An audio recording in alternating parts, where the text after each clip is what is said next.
너를 낳은 아비에게 청종하고 내 늙은 어미를 경히 여기지 말지니라. 아멘. 오늘 말씀은 청종하고 경히 여기지 말라라고 하는 제목으로 말씀을 드리도록 하겠습니다. 사람들이 살아가면서 많은 사람들과 관계를 맺습니다. 특별히 오늘날 같은 경우에는 트위터라든지 페이스북이라든지 카톡이라든지 이런 소셜 미디어 네트워크 서비스가 아주 인기가 있기 때문에 그 전보다 더 많은 사람들과 관계를 맺으면서 지금 살아가고 있습니다. 아마 여러분들 스마트폰 가지고 계신데 거기 연락처에도 그 기록된 데에도 많은 이름들이 아마 있을 거예요. 그래서 사람들은 그 많은 사람들과 관계를 유지하기 위해서 많은 시간과 또 관심을 투자를 합니다. 근데 홍보와 인간관계 전문가로 활동하는 리 웨이 윈이라고 하는 사람이 쓴 인생에서 가장 중요한 7인을 만나라 라고 하는 그러한 책이 있습니다. 인생에서 가장 중요한 7인을 만나라.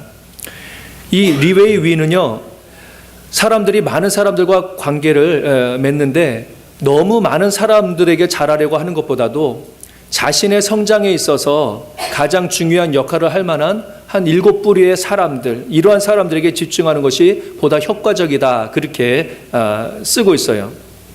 사람들의 관계를 쏟을 수 있는 시간은 사실 좀 한정적이죠. 그러니까 누구에게나 좋은 사람이 되려고 하는 것보다도 정말 중요한 그런 사람을 선택하고 그 사람과의 관계를 힘쓰라, 이렇게 조언을 하고 있습니다. 그러면서 어떤 친구나 어떤 동료가 이렇게 좀 투자하고 시간을 함께할 그러한 사람인가, 또 어떤 배우자를 선택해야 되는가, 이것에 대한 그러한 조언을 주고 있습니다. 근데요, 성경에서는 사실 그렇게 말하고 있지는 않거든요. 뿐만 아니라 그 사람은 인생에서 가장 중요한 영향을 끼치는 사람에 대해서 언급하지 않습니다. 바로 누굽니까? 부모입니다. 부모에 대해서는 언급이 없어요. 부모의 관계는 모든 사람에게 큰 영향력을 끼치지만 내가 선택해서 관계를 맺고 내가 하는 그런 분이 아닙니다. 이미 정해져 있는 그런 분이 되죠. 그리고 부모는 사람이 태어났을 때에 가장 먼저 맺는 그런 관계의 사람이 됩니다. 친구의 관계가 없을 수도 있어요. 친구 없으면 친구 관계 없을 수가 있고요. 직장이 없으면 동료의 관계가 없을 수도 있습니다. 결혼하지 않으면 배우자의 관계가 없을 수도 있어요. 그런데 이 세상에 태어난 사람은 부모와 자녀의 관계가 없을 수가 없어요. 부모의 관계는 가장 먼저 인생에서 주어진 그런 관계고, 우리가 선택하는 것이 아니라 우리에게 주어진 그런 관계가 되어집니다. 그래서 부모와 자식 간의 관계는 어떻게 그 이미 주어진 관계를 제대로 잘 발전시켜 나갈 것인가, 이것이 사실 과제가 되어지는 것이죠. 그리고 부모의 영향력은 다른 어떤 사람들보다 큽니다. 태어나면서 또 부모님이 돌아가실 때까지, 어떨 때는 부모님이 돌아가신 이후에도 계속 영향력을 자녀들이 받게 되어지는 것이죠. 그래서 성경 말씀은 이러한 부모에 대해서 어떻게 해야 될 것인가 라고 하는 그런 말씀을 이렇게 곳곳에 말씀하고 계십니다. 그런데 특별히 오늘 말씀, 부모를 청종하고 경히 여기지 말아라, 아비를 청종하고 내 늙은 어미를 경히 여기지 말아라 라고 하는 그런 말씀. 그러니까 하나님은 자녀들이 부모를 공경했을 때에 사실 그것을 통해서 복을 약속해 주고 계십니다. 오늘 말씀을 통해서요, 하나님께서는 우리 부모를 어떠한 존재로 우리에게 주셨으며, 또한 하나님은 자녀들에게 부모를 어떻게 대하기를 원하시는지 우리가 말씀을 나누도록 하겠습니다. 먼저 하나님은요, 우리 부모님을 당신의 대리자로 자녀들에게 주신 것을 보게 됩니다. 그러니까 하나님의 역할을 하는 사람으로 부모님을 우리들에게 주셨다라고 하는 겁니다. 오늘 말씀에 내 낳은 아비를 청종하라, 이렇게 말하고 있습니다. 너를 낳은 아비라, 이렇게 이야기하죠. 사실 아버지가 정말로 임신을 해가지고서 해산하며 직접 낳은 것은 아닙니다. 하지만 여기서 말하는 것은 바로 그 부모가 자녀를 낳아서 생명을 이 땅에 있게 해줬다라고 하는 것을 말하고 있는 거죠. 생명은 사실 누구로부터 옵니까? 하나님으로부터 옵니다. 그런데 하나님은 자녀들에게 그 생명을 주실 때에 누구를 사용하셨습니까? 바로 부모님을 사용을 하셨습니다. 그뿐만 아니라 하나님은 그 자녀들이 죽지 않고 성장할 수 있도록 부모님을 통해서 사랑으로 잘 양육할 수 있도록 하셨던 것을 볼 수가 있습니다. 그래서 부모는 자기 자식을 대할 때에 그냥 남의 이웃집 사람을 대하듯이 그렇게 대합니까? 안 그렇습니다. 피부치라고 그러지 않습니까? 자기의 몸처럼 생명처럼 대하게 되는 거죠. 그러니까 하나님께서는 하나님 그 자녀를 향한 하나님의 사랑 이것을 누구를 통해서 흘러가기를 원하시느냐? 그 부모를 통해서 흘러가기를 원하셔서 그 부모를 세우신 것을 볼 수가 있지요. 그래서 하나님은 부모를 통해서 하나님의 생명도 주시고 또 하나님의 자녀들도 그 하나님의 사랑도 그 자녀들이 경험할 수 있도록 주셨던 것을 볼 수가 있습니다. 그래서 이 부모는 그만큼 하나님에게 있어서도 중요한 그러한 존재가 되지요. 그리고 하나님은 하나님의 대리자와 같은 그러한 바로 이 부모에게 어떻게 하라고 자식들에게 이야기하느냐? 잘 청종하라 이렇게 이야기합니다. 청종하라. 잠언 1장 8절에 보게 되면 내 아들아 내 아비의 훈계를 들으며 내 어미의 법을 떠나지 말라 이렇게 이야기합니다. 내 아들아 내 아비의 뭘 듣느냐? 훈계를 들으며 내 어머니의 법을 떠나지 말아라. 그러니까 부모님의 말씀하심 가르침을 잘 들으라라고 하는 그런 말씀이에요. 그러니까 하나님께서는 그 부모의 말씀에 절대적으로 듣고 순종할 것을 지시하고 계십니다. 하나님께서 자녀에게 부모의 말씀에 대해서 절대적으로 순종하라고 하는 그런 이유가 있어요. 바로 부모는 하나님의 말씀을 전달하는 그런 통로의 역할을 할 사람이기 때문에 그렇습니다. 자녀가 청정해야 될 그런 부모의 말씀은 부모님의 그 말씀은 어디서 오느냐? 바로 하나님께로부터 올 것을 하나님께서는 기대하고 있는 거죠. 신명기 6장 6절부터 7절에 보게 되면 하나님께서 모세를 통해서 이스라엘 백성들에게 주신 말씀이 있습니다. 오늘날 내가 내게 명하는 이 말씀을 너는 마음에 새기고 내 자녀에게 부지런히 가르치며 집에 앉았을 때에든지 길에 행할 때에든지 누웠을 때에든지 일어날 때에든지 이 말씀을 강론할 것이며 이렇게 이야기합니다. 아마 여기 계신 분들 중에서는 내 부모는 예수님을 믿지 않았는데 교회에 나가지 않으셨는데 그래서 하나님의 말씀을 모르시는데 이렇게 생각하실 분들도 있을 거예요. 그런데 사실 하나님께서 이 부모님을 주실 때에 사실 하나님의 말씀을 전달할 그러한 전달자로서 주신 거죠. 오늘 말씀도 사실 이스라엘 백성들 하나님을 알고 있는 그 부모들에게 주시는 말씀이고 어떻게 보면 여러분들에게 직접 해당하는 그러한 말씀이 될 수도 있을 것입니다. 하나님께서는 부모들이 자녀들에게 하나님의 말씀을 먼저 마음에 새기도록 그렇게 지시하셨어요.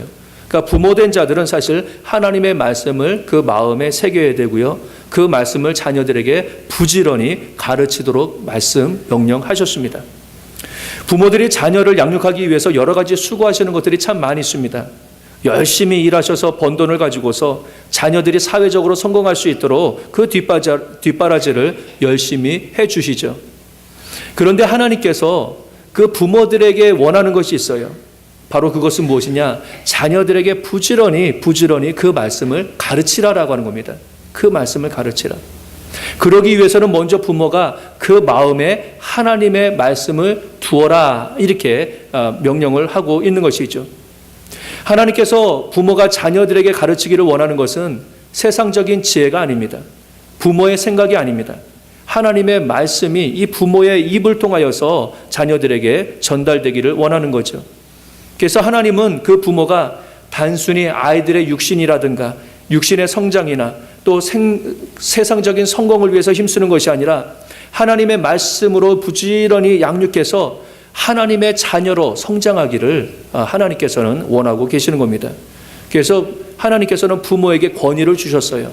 그래서 자녀들로 하여금 그 부모를 공경하고 또 부모를 업신여기지 말아라 이렇게 명령하고 계시는 거지요.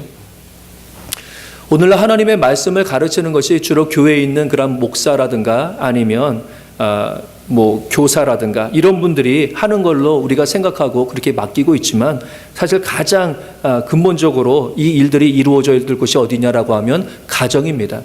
가정에서 사실 부모가 부지런히 하나님의 말씀을 마음에 두고서 그 말씀을 가르치는 그런 일들이 필요한 거죠. 부모는 이 땅 가운데서 하나님의 역할을 대신하시는 분으로 하나님께서 세우셨습니다. 그래서 자녀들은 그 부모를 공경하는 것이 바로 마땅하고 바로 이것이 하나님의 명령인 것을 보게 되지요. 그러면 이제 자녀는 어떻게 해야 되느냐? 자녀는요, 하나님께서 기뻐하시는 자녀는요, 부모의 말씀을 청종하는 그러한 자녀입니다. 부모님의 말씀을 청종하는 자녀를 하나님께서는 기뻐하세요. 보통 자녀들이 부모에게 기대하는 것이 무엇입니까? 요구하는 것이 무엇입니까? 돈 요구할 때도 있지요. 자녀가 여러분들에게 주로 뭘 요구합니까? 엄마 돈 주세요. 아빠 돈 주세요. 또 주로 원하는 게 뭡니까? 사랑 아니에요? 사랑해 주세요. 그래서 어떨 때는 형제들끼리도 부모님의 사랑을 가지고서 시기할 때도 있습니다. 그래서 어떨 때는 여러 형제가 있으면 차별하는 것 같아서, 아니 같은 자식인데 엄마 아빠 왜 나는 차별하냐라고 하면서 부평을 할 때가 있어요. 왜 언니만 사랑하고 나는 사랑하지 않아요? 이러면서 사랑을 요구를 하지요. 그런데 정말로 자녀들이 부모에게 요구해야 될 것이 하나가 더 있어요. 뭐냐라고 하면 말씀입니다. 말씀이에요. 하나님은 부모님을 통해서 당신의 말씀이 자녀들에게 전달되어지도록 그렇게 하셨거든요. 그런데 자녀들이 성장하게 되어지면 어떻습니까? 부모님의 말씀을 잘 들으려고 하지 않습니다. 도리어 부모님의 말씀을 들으려고 하는 것보다 뭐라고 합니까? 조금 가만히 계시고 제 말 좀 들어보세요. 이렇게 요구하지 않습니까? 부모에게 사랑을 받기는 좋아하면서도 그 부모님께서 주시는 교훈과 말씀, 이것을 받아들이기 힘들어하는 것이 자식의 모습이 아닌가 이렇게 생각을 해봅니다. 그런데 하나님께서 원하시는, 가르치시는 그런 것은 뭐냐? 부모님의 말씀을 청종하라라고 하는 거예요. 부모님의 말씀에 귀를 기울이라라고 하는 거예요. 그러니까 부모님께 자신의 문제에 대해서 의논하고 또 부모님이 어떠한 생각을 가지고 계시는지 부모님으로 하여금 말씀하도록 하게 하는 것, 바로 이러한 자녀가 사실 하나님께서 기뻐하시는 그러한 자녀가 되는 것을 볼 수가 있지요. 우리가 생각할 때 부모님에게 얼마나 나에게 말씀하도록 내가 요구를 했는가, 그 말씀을 얼마나 청정했는가라고 하는 그런 생각을 사실 할 필요가 있어요. 성경에 보게 되면 아버지의 말씀을 절대적으로 청정해서 순종했었던 그런 인물이 나오는데 바로 이삭을 들 수가 있습니다. 이삭을 들 수 있어요. 이삭은 아버지 아브라함이 100세 때 낳은 그러한 늦둥이입니다. 제가 그 늦둥이를 가지신 그런 분들을 보게 되어지면요, 그 늦둥이를 얼마나 사랑하는지 몰라요. 제가 한국에 있었을 때 한 교회에 갔었는데 40세 이후에 그 여자 집사님이 아이를 낳았어요. 그래서 그 형들은 다 대학교에 다니는데 얘는 이제 막 낳은 거예요. 그랬더니 이 여자 집사님도 그리고 대학교 다니는 형들도요, 얘를 얼마나 사랑하는지 몰라요. 끔찍하게 사랑하더라고요. 근데 아브라함이 이삭을 100세 때 낳았어요. 상상이 되시겠습니까? 막둥이 중에서 막둥이인 거예요. 그죠? 그러니까 얼마나 사랑을 받았을지는 이거 보지 않아도 뻔합니다. 얼마나 사랑했는지. 그런데 이 이삭에게 있어서 아버지에 대한 아주 충격적인 인생의 기억이 하나 남는 게 있잖아요. 뭡니까? 어느 날 아버지가 자기에게 오더니 하나님께 제사를 드리러 가야 된다 그러면서 자기를 데리고서 한 산으로 데리고 가가지고서 거기서 생긴 일, 이 일이 이 이삭에게 있어서는 아주 지울 수 없는 충격적인 그런 사건이 되지요. 아버지가 자기를 데리고서 3일 길거리로 갑니다. 그래서 먼 산으로 데려갑니다. 그리고 같이 따라왔던 종들, 이 종들은 산에 올라가지 못하도록 산 밑에다 두고요. 그 아버지가 자신이 번제에 쓸 나무를 이삭에게 지우게 하고 자기에게 지우게 하고서 산을 오르게 하지 않습니까? 근데 이삭이 참 궁금한 게 있었어요. 제사를 하나님 앞에 드리려고 하면 제물이 필요한데 제물은 없는 거예요. 그래서 아버지에게 묻지 않습니까? 아버지, 하나님께 드릴 제물은 어디 있나요? 아버지가 뜻모를 대답을 하십니다. 이미 하나님께서 준비해 두셨다. 그래서 그냥 그 말을 듣고서 산에 올라가게 됩니다. 그런 다음에 제단을 같이 아버지하고 이 이삭이 쌓았을 거예요.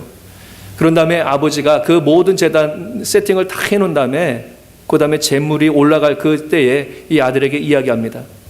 하나님께서 받으시기를 원하시는 그러한 제물은 바로 너다. 하나님께서 너를 제물로 받으시기를 원한다. 이 말씀을 아들 이삭이 듣기 아주 끔찍하고 이해할 수 없는 그러한 말일 거예요. 그동안 자기 자신을 그렇게 사랑해 주셨던 아버지거든요. 그 전까지만 하더라도 아버지에 대해서 아주 큰 사랑을 받았고 그 이외에 아버지의 모습을 상상할 수가 없었을 것입니다. 그런데 그 아버지가 자기 자신을 죽여가지고 자기를 죽여서 제물로 바치려고 한다라고 했을 때에 이게 이해가 안 되지요. 용납이 안 되지요. 뿐만 아니라 그것을 또 명령하신 하나님에 대해서는 더욱 이해가 안 됐을 것입니다. 이삭은 하지만 그 아버지의 모습을 통해서 이미 아버지는 하나님의 말씀대로 자신으로 제물 드리기를 결단하셨다라고 하는 것을 잘 알았어요. 아버지의 말씀이 아버지의 뜻이 아니라 바로 하나님의 뜻인 것을 이 이삭은 잘 알고 있었습니다. 그래서 아들 이삭은 아버지 아브라함의 말씀에 순종합니다. 단순히 아버지의 말을 듣는 것이 아니라 바로 하나님의 말씀을 그 아버지를 통해서 들었기 때문에 그런 것이죠. 그리고 아버지의 말씀에 순종해서 제단 위에 올려진 장작 위에 눕습니다. 그리고 아버지 아브라함은 아들이 움직이지 못하도록 사지를 묶지요. 이러한 일은요, 이삭이 아버지의 말씀에 절대적으로 순종하지 않으면 있을 수 없는 그런 일입니다. 의지적으로 순종하지 않으면 이 일이 있을 수가 없어요. 그때의 그 아들 이삭의 나이는요, 아브라함이 힘으로 제압할 수 있는 그런 나이를 훨씬 지난 때입니다. 이삭에게 그 나무 짐을 지고서 번제에 쓸 그런 나무를 지고서 산으로 올라가게 할 정도로 그 아들은 왕성한 힘을 가지고 있었어요. 성서학자들이 이렇게 계산해 보게 되어지니까 그때의 이삭의 나이는 한 25세에서 37세 정도 됐을 것이다, 이렇게 추정을 합니다. 그러니까 다 큰 사람이에요, 사실 이삭이. 반면에 아브라함은 어떻습니까? 그냥 그렇게 되면 아브라함은 120세, 130세가 됐다라고 하는 그런 이야기가 되는 거거든요. 이삭이 원하기만 하면요, 아버지 요만큼만 떨어져도 아버지가 못 잡습니다. 도망가고 싶어 하면 충분히 도망갈 수도 있었어요.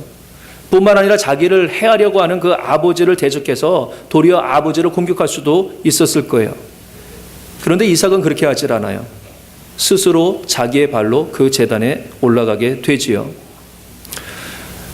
이삭의 그 순종은 아버지 말씀에 대한 순종이기도 하지만 아버지를 통해서 하신 하나님의 말씀에 대한 그러한 순종이 되기도 합니다. 하나님께서는 그 사건을 통해서 사실 아브라함이 하나님을 얼마나 경외하는지 그것을 테스트하는 것이기도 했었지만 그 일을 통하여서 하나님은 이삭이 하나님을 또한 아버지를 얼마나 경외하며 그 말씀을 청정하는지 그것도 보셨던 것이죠. 자녀가 부모의 말을 청정하는 것이 마땅한 도리입니다. 가정 안에서 주된 말의 근원은요, 그 아버지, 부모님으로부터 나와야 되는 것이죠. 그래서 어떤 일을 할 때에 사실 부모님에게 나에 대해 그런 의견을 구하는 것, 이거 참 좋은 일이 되어지는 것입니다. 그분들로 하여금 말씀하도록 자녀들은 요청하고 또 그 말씀을 잘 청정해서 듣는 것, 바로 이것이 하나님께서 우리에게 주신 그런 부모의 자식 간의 그런 관계 속에서 있어야 될 그런 일들이고, 그 부모의 말씀을 청정하는 그러한 이들을 바로 하나님께서는 기뻐하시는 것을 볼 수가 있지요. 그래서 자녀는 그 누구의 말보다도 그 부모의 말씀에 대해서 청정하는 그러한 삶을 살아야 될 줄로 믿습니다. 아멘. 그리고 하나님이 기뻐하시는 자녀는요, 연로하신 부모님을 경히 여기지 않는 그러한 자녀입니다. 자녀가 어릴 때에 그 부모님들이 젊으셨을 때는요, 부모님들은 아주 가장 크고 영향력을 끼치시는 그러한 분이었죠. 부모님들은 모든 것을 다 아시는 그런 분으로 그때는 여겨졌습니다. 그리고 부모님은 모든 것을 다 하실 수 있는 분이라고 생각이 되었죠. 그래서 그러한 부모가 누구보다도 중요하고 위대한 그러한 분으로 사실 자녀들에게는 그렇게 인식이 되었습니다. 그런데 시간이 지나면서 그런 생각은 많이 바뀌게 됩니다. 시간이 지나면서 아이들이 성장하게 되면서 부모님이 그렇게 대단한 분이 아니다라고 하는 그러한 생각을 가지게 되지요.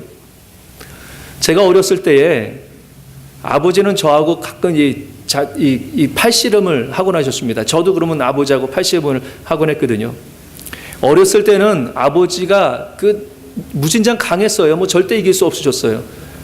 농사 지으신 분이고 목수를 하셨던 분이기 때문에 얼마나 이 손을 많이 쓰셨습니까? 괜히 오른쪽으로 하자, 왼쪽으로 하자 그럴 걸 제가 이 오른손을 무진장 많이 썼거든요. 그러니까 이게 무진장 강해요. 제가 기를 쓰고 이기려고 해도 두 손으로 해도 도저히 이길 수 없는, 그래서 그때 제 생각에는 아버지는 내가 도저히 이길 수 없는 슈퍼맨 같은 그런 존재다, 이렇게 생각이 들었거든요. 그런데요, 이제 아버지가 해외 근로자로 다녀오신 다음에 대학교 때 이제 또 만나게 돼서 또 그때도 또 하다가 팔씨름을 하게 됐거든요. 그런데 그때는 제가 아버지를 이겼어요. 억지로 이기긴 했지만 이겼어요.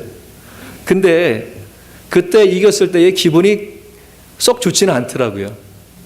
네, 괜히 아버지에게 미안한 그런 마음이 들었어요. 그럼에도 불구하고서 제가 부모님을 사랑하고 존경하는 것은요, 부모님께서 저를 이길 만한 힘이 있으셔서 그리고 저보다 더 많은 지혜를 가지고 계시기 때문에가 아닙니다. 그냥 부모님 자체가 저에게는 중요한 분이기 때문에 여전히 그분을 사랑하고 존경을 합니다. 성경은 특별히 부모가 늙으셨을 때에 자녀들에게 경히 여기지 말라고 합니다. 내 늙은 어미를 경히 여기지 말아라. 젊었을 때에는 자녀의 삶까지도 책임지고서 열심히 힘있게 사셨던 그런 부모님들이 연세가 드시게 되어지면 자신의 몸조차도 가누기 힘들어 하실 정도로 연약해지시기도 하십니다. 그리고 그러한 부모님에 대해서 세상 사람들은 아무 쓸데없는 분이라고 경히 여기기도 하지요. 그런데 자녀들은 이러한 부모님일수록 경히 여기지 말아야 됩니다. 경히 여기다라고 하는 것은 가볍게 여기다라고 하는 거예요. 한마디로 무시한다라고 하는 그런 이야기거든요. 부모님은 사실 자녀가 가장 어리석을 때에, 아무것도 모를 때에 자녀들을 경히 여기지 않았습니다. 그렇지 않으셨어요. 도리 어떻습니까? 부모님들의 착각 중에서 하나가 뭡니까? 어린아이를 두고서 얘는 천재인지도 몰라. 이런 말씀 안 들어보셨어요? 뭐 좀만 잘해도 얘는 천재인지도 몰라. 뭐 이러면서 잘 가르치려고 그냥 애를 쓰지 않습니까? 자녀가 힘이 없었을 때에 자녀를 무시하지 않았습니다. 힘없는 그 자녀를 도와주고 더 잘할 수 있도록 격려해 주신 분이 바로 부모님이 되는 것이죠. 자녀가 약하고 병들었을 때에 그때의 부모님의 사랑은 더욱더 컸던 것을 우리가 기억하게 되어집니다. 그런데 반대로 때로 부모님이 연로하실 때에 자녀들은 부모를 짐된 그러한 분으로 여기기가 쉬워요. 요즘 스마트폰이 유행이라서 부모님들이 스마트폰을 좀 배우려고 자꾸만 잊어버립니다.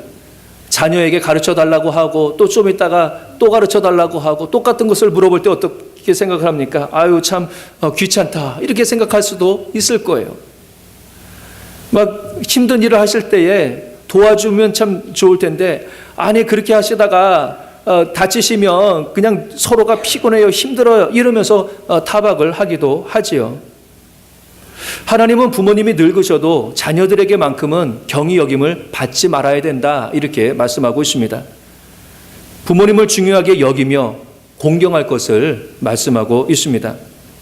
그리고 비록 연로하신 부모님은 과거처럼 자녀들을 잘 돕고 양육할 수 있을 만한 그런 능력은 없어지셨지만 하지만 부모님을 공경하는 그 자녀를 누가 책임져 주시느냐?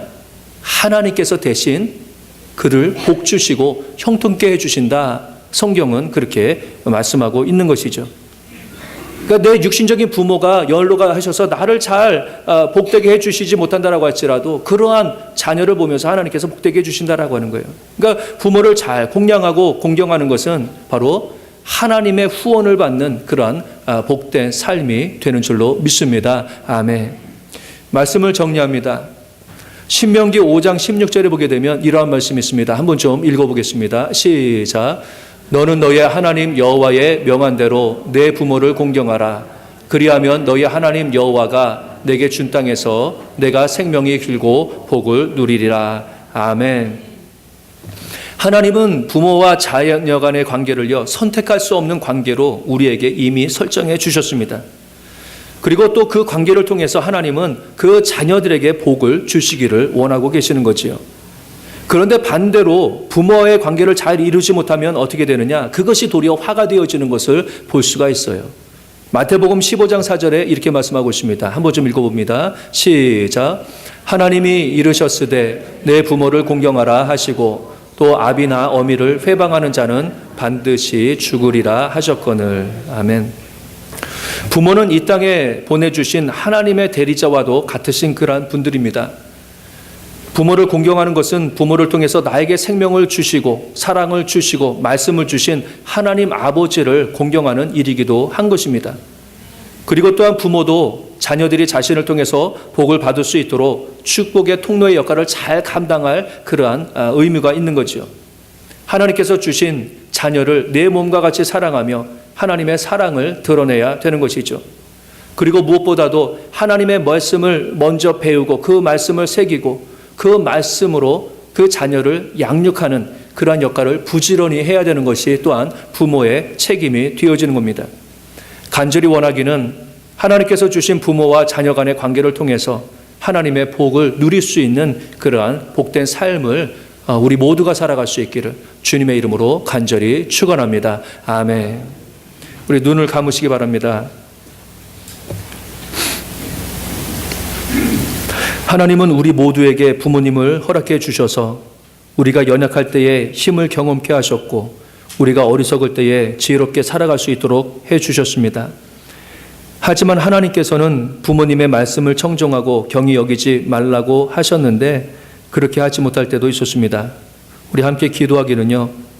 부모님과의 관계 속에서 혹시나 아픔이 있으면 그 해결함을 놓고서 함께 기도할 수 있기를 바랍니다. 그리고 부모에게 청종하지 못했던 것이 있거든 경히 여겼던 일이 있었거든 우리가 회개할 수 있기를 바랍니다. 육신의 부모님이 살아계신다면 그 부모님을 위해서 또 축복하며 기도할 수 있기를 바랍니다. 그리고 부모된 분들은 자녀들이 축복을 받을 만한 통로로 사용될 수 있도록 하나님의 말씀을 새기고 자녀에게 양육하는 삶을 살아갈 수 있도록 하나님 도와주십시오. 우리 다 같이 합심해서 통성으로 기도드리겠습니다.